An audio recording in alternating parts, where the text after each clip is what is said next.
Young men.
Well, good morning.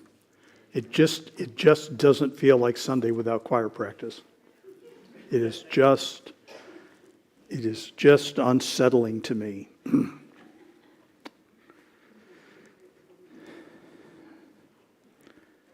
thought about wearing my favorite summer outfit, shorts and a t-shirt, but I didn't think it would be wise to push things that much.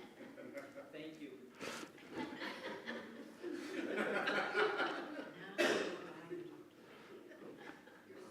Dwayne, I got to think about how I want to think about that. Maybe tonight I will.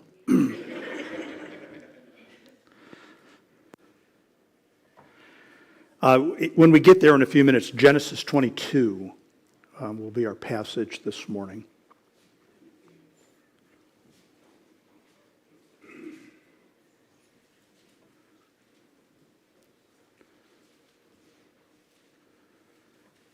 Genesis 22. Good to have you here. Coming up on a couple of busy weeks in the church calendar, singing group from Pensacola Thursday night. Next week, Vacation Bible School.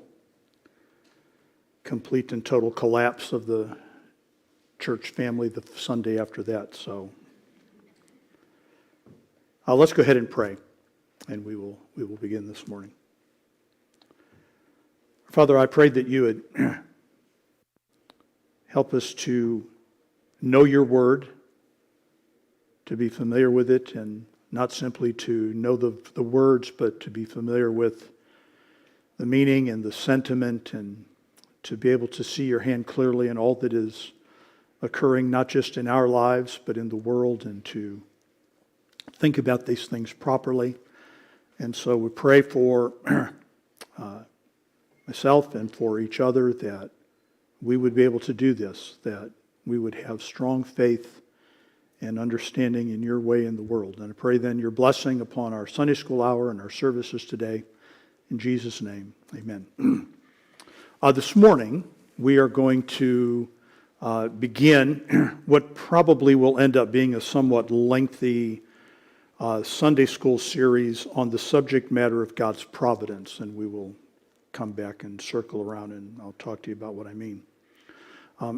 We are, however, I'm just mentioning this for informational purposes, and probably I'm going to try and do this sometime in September. I'm thinking not beginning Labor Day, but September, October. We're going to take probably just 3 or 4 weeks, maybe 4 weeks, and I'm going to do a class for guys, and I've asked Carol Peterson if she would teach a ladies' Sunday school class, and so I will divvy up. But then when we come back at the end of September, the middle of October, whenever it is, we'll come back to this subject of providence. The word providence is not found in the Bible, at least not in any of the translations that that we would be familiar with. But the concept really is everywhere in the Bible. And so this morning I just kind of want to introduce the topic and the subject matter and give a little bit of consideration to what we will develop in much greater detail as we go. And as always, I think you probably know this with, we're trying to be scripture oriented and always looking for helpful sources. Recently, John Piper put out into publication a book on providence that is already being widely regarded as probably the best book on the subject that has ever been. And so we'll use that, or I will use that. You may certainly encourage, get your own copy and find that helpful. We are familiar with the word and the concept of God's sovereignty. Sovereignty refers to God's absolute right to do anything. One verse that puts it succinctly is Psalm 115:3. But our God is in the heavens. He hath done whatsoever he hath pleased.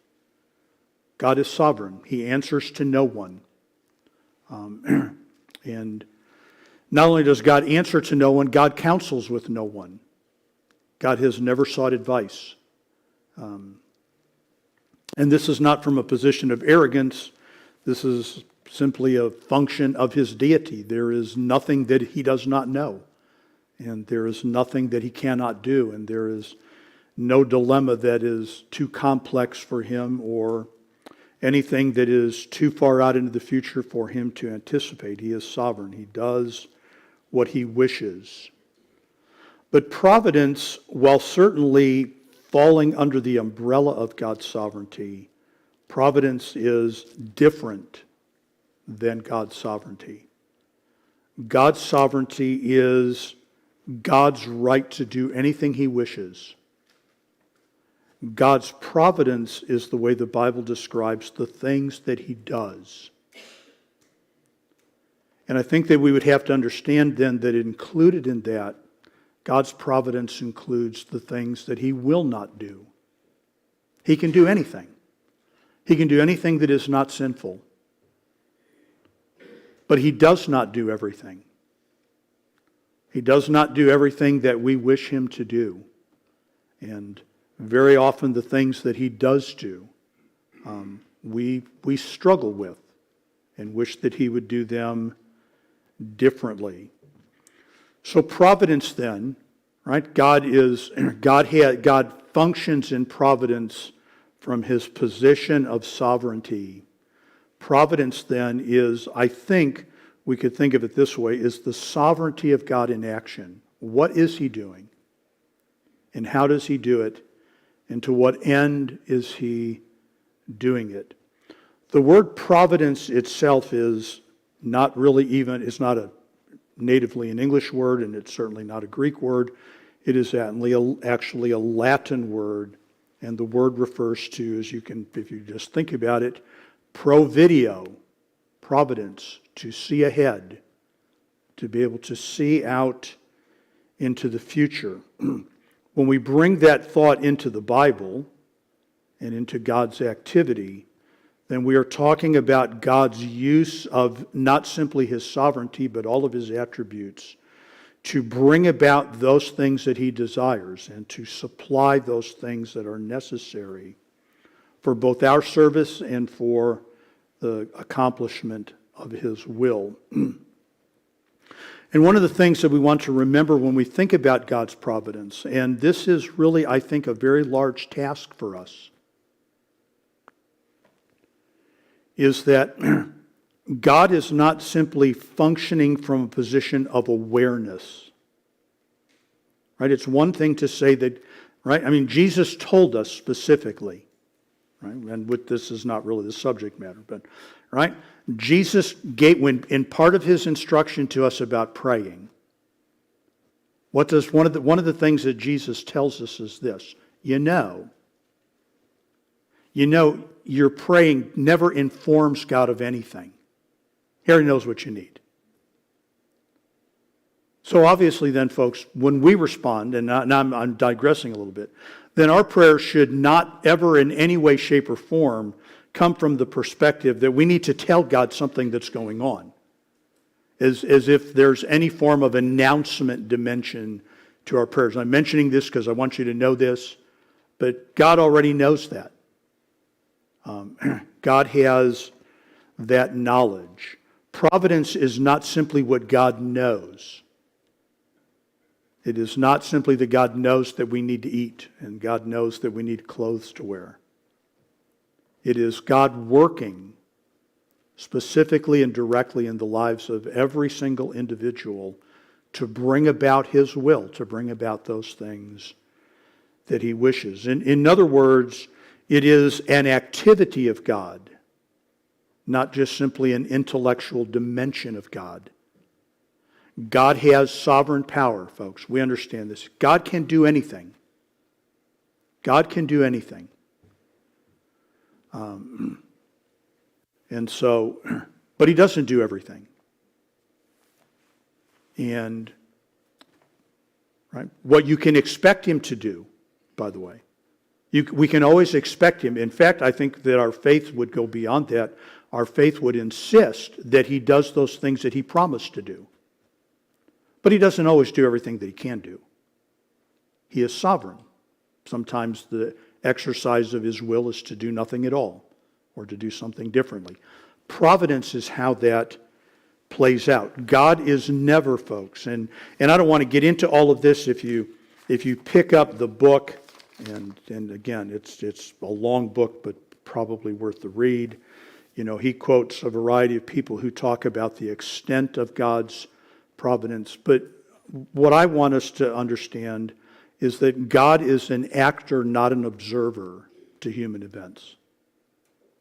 And of course, we could, kind of back that up. This would be one of the great distinctions between the deism of the 19th century or the 18th century and true practicing Christianity, was that God created a world that has the ability to operate, and He went off to do other things, so to speak, while the world operates. But the Bible paints a completely different picture, that God is actively working, not just simply an observer of human events. And the Puritans used to put it this way, right? Because we want to make sure that we understand this distinction. We're not talking about fate. As Christians, we are not fatalistic, and the Puritans would make this distinction. They said fate is blind. Fate is blind.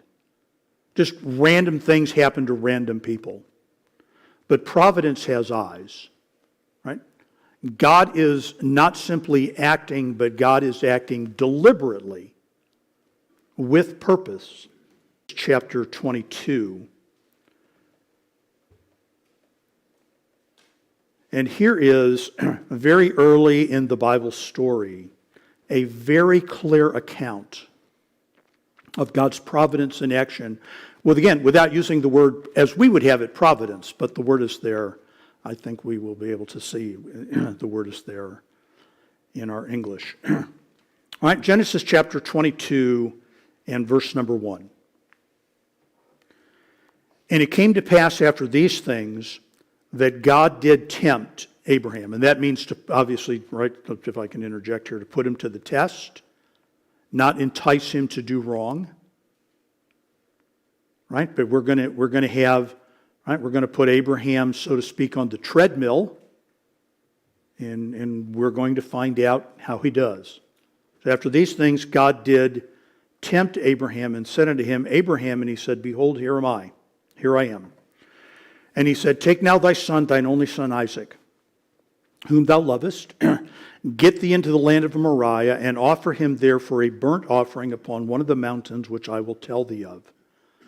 And Abraham rose up early in the morning, and saddled his ass, and took 2 of his young men with him, and Isaac his son, and clave the wood for the burnt offering, and rose up and went unto the place of which God had told him. Then on the 3rd day Abraham lifted up his eyes, and saw the place afar off. And Abraham said unto his young men, Abide ye here with the ass, and I and the lad will go yonder and worship, and come again to you. And Abraham took the wood of the burnt offering and laid it upon Isaac his son, and he took the fire in his hand and a knife, and they went both of them together. And Isaac spake unto Abraham his father, and said, My father. And he said, Here am I, my son. And he said, Behold the fire and the wood, but where is the lamb for the burnt offering? And Abraham said, My son, God will provide himself a lamb for a burnt offering. So they went both of them together. And they came to the place of which God had told him of. And Abraham built an altar there, and laid the wood in order, and bound Isaac his son, and laid him on the altar upon the wood. And Abraham stretched forth his hand, took the knife to slay his son. And the angel of the Lord called unto him out of heaven, and said, Abraham, Abraham. And he said, Here am I. And he said, Lay not thine hand upon the lad, neither do thou anything unto him, for now I know that thou fearest God, seeing thou hast not withheld thy son, thine only son, from me. And Abraham lifted up his eyes and looked, and behold, behold behind him a ram caught in a thicket by his horns. And Abraham went and took the ram and offered him up for a burnt offering in the stead of his own son, of his son. And Abraham called the name of that place Jehovah Jireh, as it is said to this day, In the mount of the Lord it shall be seen. And the angel of the Lord called unto Abraham out of heaven the 2nd time, and said, By myself have I sworn, saith the Lord, for because thou hast done this thing, and hast not withheld thy son, thine only son, that in blessing I will bless thee, multiplying I will multiply thee. Thy seed is the stars of the heaven, as the sand which is upon the seashore, and thy seed shall possess the gate of his enemies. And in thy seed shall all the nations of the earth be blessed, because thou hast obeyed my voice. This is contextually, by the way, kind of the final test, the final piece of the puzzle of Abraham being the recipient of, as repeated here, this Abrahamic Covenant, which is first mentioned in Genesis chapter 12, verses 1 through 6. And so, when we've kind of walked through that, Genesis 12 and 13, 14, 15, 17, we have components of the Abrahamic Covenant, which has, again, the 4 dimensions to it.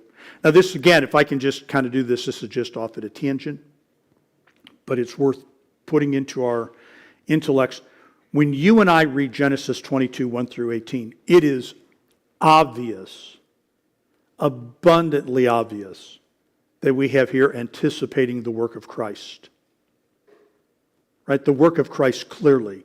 The only begotten Son, offered in substitution, sacrificed. But an interesting, and it really is a theological question, is, did Abraham understand that? Did Abraham see the work of Christ? And was he required to see the work of Christ?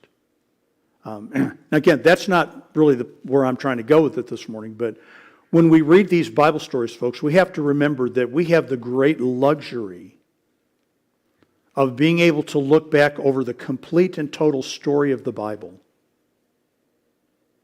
And we can see things in hindsight, as we always do, much more clearly than people who are looking out into the future can see. And I would just mention that it was required of Abraham to believe God and to respond to the commands of God. But it was not theologically necessary for Abraham to understand that this was Jesus who was going to be offered in the place of his son. Not like we need to understand that, but that's neither here nor there. Okay, to go back to the idea of providence.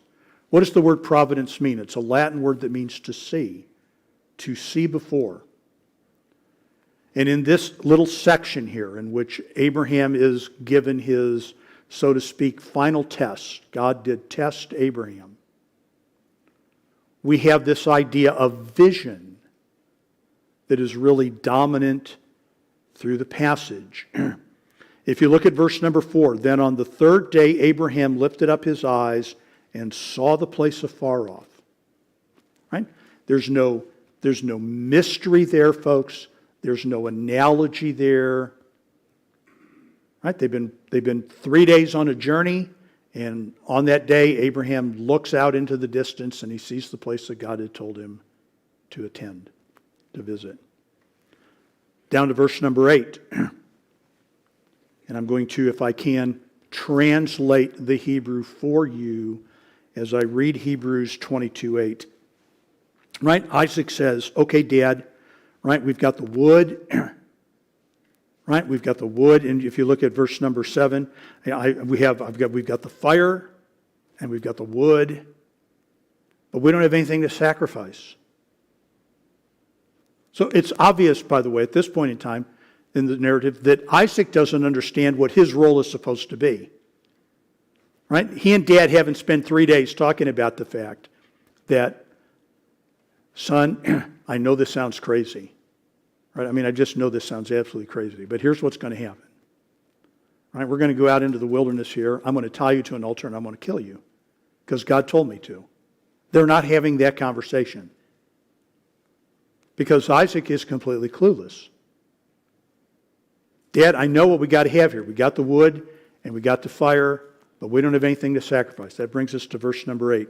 Abraham said, my son, God will see to the lamb. God will see to it. That's the word. That's the providence.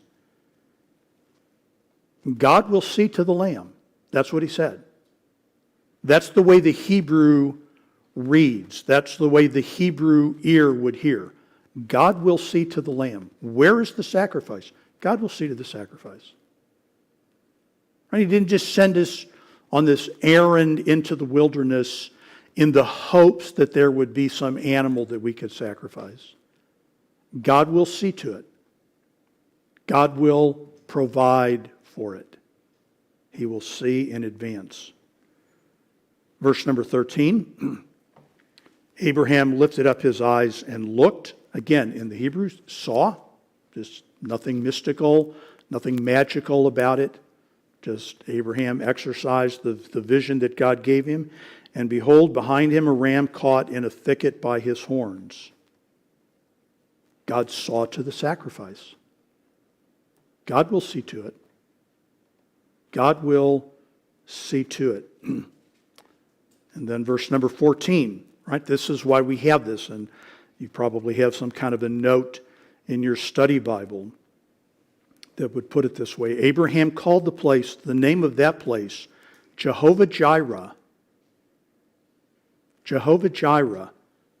As it is said to this day, in the mount of the Lord it shall be seen. God saw to it. That's the point that is being made, folks. This is a clear, vivid, beautiful, encouraging explanation of the providence of God. God said to Abraham, go do this. You can imagine Abraham being a total, normal human being going. Now, Paul is very clear, right? Paul is very helpful here, that Abraham took his son and fully expected that what he was going to do was kill his son on the altar. And he fully expected that what God was going to do was raise Isaac from the dead. That was Abraham's logical assumption and conclusion about the events. Okay, I'm going to go do this. I'm going to kill my son, and somehow God is going to resurrect him. That's Abraham's logic. But in the providence of God, here is what God is going to do.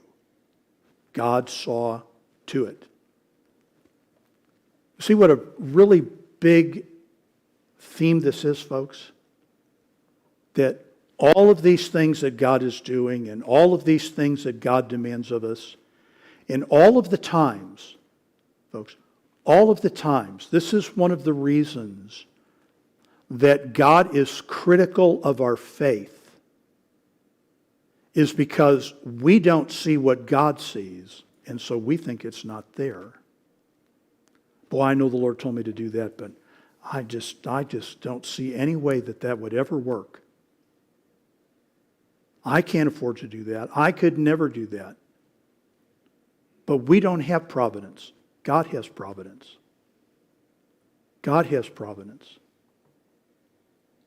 We're supposed to do what we're told.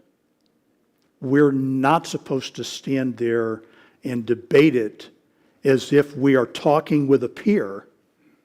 I know that's what you said, Lord, but you just don't have any idea that this is not going to work. The providence of God is a monumental subject. And so the story really in some way concludes, right, with verse number 14. I mean, this is kind of the climax of the event, right, that the Lord sees. The Lord will see to it. And in fact, sometimes we actually use that kind of language, don't we? We say to somebody, see to it that this gets done. See to it that you get these tasks accomplished. And that is the way that the word is being used there. So, providence is God's foresight, so to speak. Not just in an intellectual sense. It is God seeing ahead to bring about all those things that are necessary for Him to accomplish what He has commanded and what He desires. And so that brings me then, again, I'm just dealing with this in kind of an introductory sense, and we may get done very early today, which would just be providential, so don't... Just wondered if you were listening. I do want to touch upon this. How intricate is the providence of God? How intricate is the providence of God? Well, we know that God holds all things together. In fact, look at Hebrews chapter 1, if you would, and to go back to a very early observation about Jesus in Hebrews 1:3.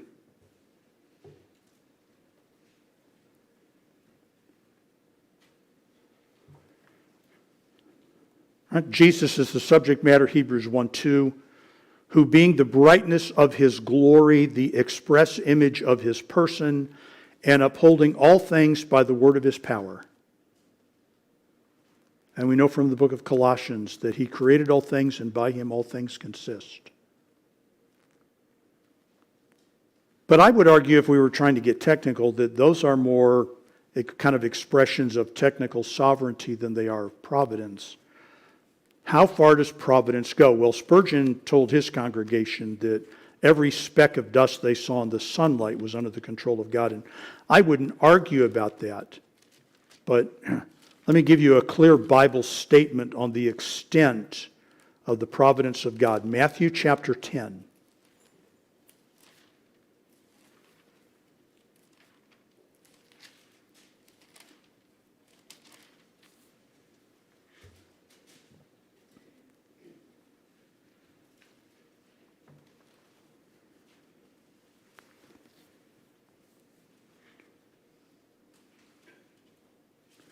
Matthew chapter 10 and verse number 29.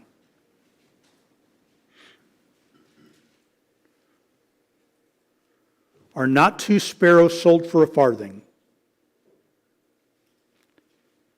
In other words, sparrows are very inexpensive. I don't know what you could buy 2 of for a penny anymore. Is there anything left you can buy 2 of for a penny? Do we even want pennies anymore? Do any of you collect pennies? I know they're out of town this week, but Rick collects pennies. Rick collects everything, but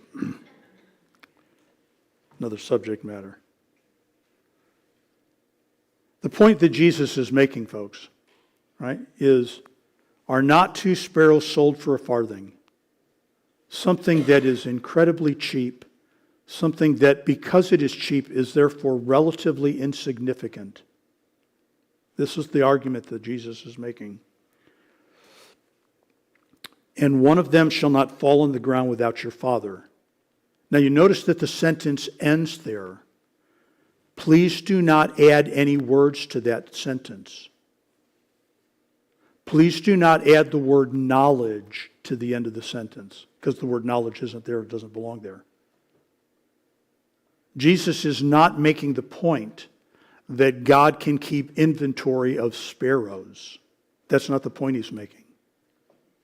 He knows the quantity. Oh, one died, now there's one less, but that's okay, I know that.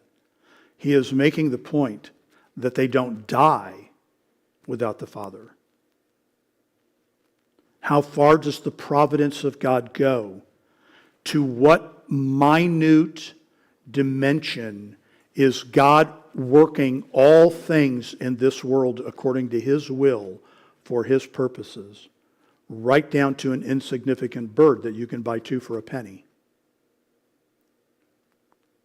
And that brings that right, that helps you understand the greater framework of the entire passage. And this is one of the reasons, folks, that to have a well-grounded respect for the providence of God is so essential for us. So that, right, because here's the way we tend, some people talk about things as if all things are accidental. Random acts of fate, which if you are really truly a hardcore evolutionist, I don't know what other conclusion you could draw. Right? What other conclusion is there? If all things began by chance and occurred by chance and randomly happened, then how is not everything that happened to your life equally a random event? Most people in churches like ours don't make that statement. But most people in churches like ours make statements like this. I don't know why God would let that happen. As if God somehow is sitting over in a chair observing all things, stroking his long white beard going, not sure I would have done that. That's not the Bible picture at all, folks. The Bible picture is he's doing it. Or specifically, he is not doing it. Not simply that he is observing it and wishing that it wasn't to be that way. And look, this gets very deep very quickly, and it becomes very complicated very quickly. And God's people have been trying to explore the harmony between God's righteousness and evil in the world. Does this make God the author of evil? No, it does not make God the author of evil. So is there not a sense in which God allows evil? Yes, God allows evil. But the providence of God is not about doing evil. The providence of God is about God doing good. Evil is a stipulated reality. But folks, right? Never think for a moment that there's any kind of equality between God and Satan. You go right to the early part of the book of Job. God doesn't appear before Satan. Satan appears before God. God never asks permission. Satan asks permission. It is a completely unequal relationship. It is the relationship of a creator and one of his creations. So, right, the things that happen to us, right? And, well, turn if you would to Philippians chapter 1.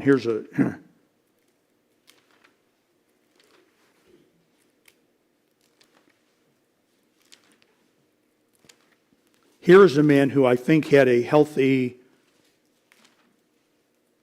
respect for the biblical doctrine of providence. Philippians chapter 1 and verse number 12. Right? Not accidents, folks. As believers, we do not experience accidents. Now there is certainly in clear, because God is not the main actor in evil. So there is a sense in which God has allowed evil to function and has allowed the evil one to wield influence and dominance in this world. When we talk about, right, it is the providence of God that is bringing good out of evil. It is the providence of God that is working deliberately and specifically in our lives, in spite of the evil, or in the face and the presence of the evil. All right, so here's Philippians, and you know, of course, that Paul is in jail.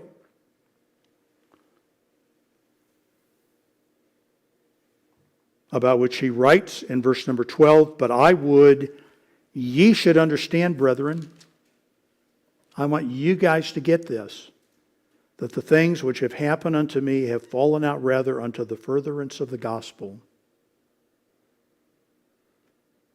Because there is a God who sees." There is a God who sees. Let me give you one other verse that goes along that way. Paul, again, preaching, Acts chapter 17.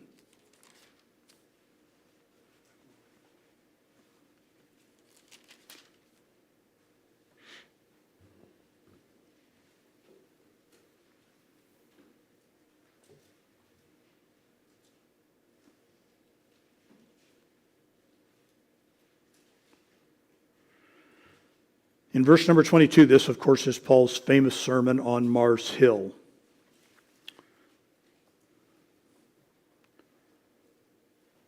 Verse number 22, "Then Paul stood in the midst of Mars Hill and said, Ye men of Athens, I perceive that in all things ye are too superstitious.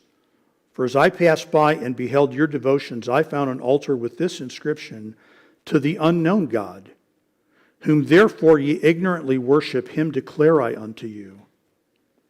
Now listen how Paul begins to explain this to these men of Athens.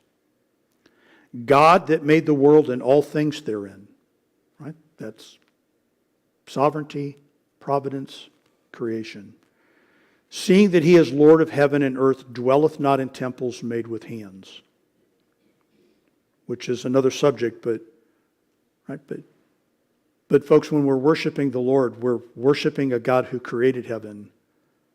So we should never try to confine him bodily or building-wise. This is one of the failings of false religion. Verse number 25, "Neither is worshipped with men's hands as though he needed anything, seeing he giveth to all life and breath in all things." Providence. "And hath made of one blood all nations of men for to dwell on the face of the earth. And hath determined the times before appointed."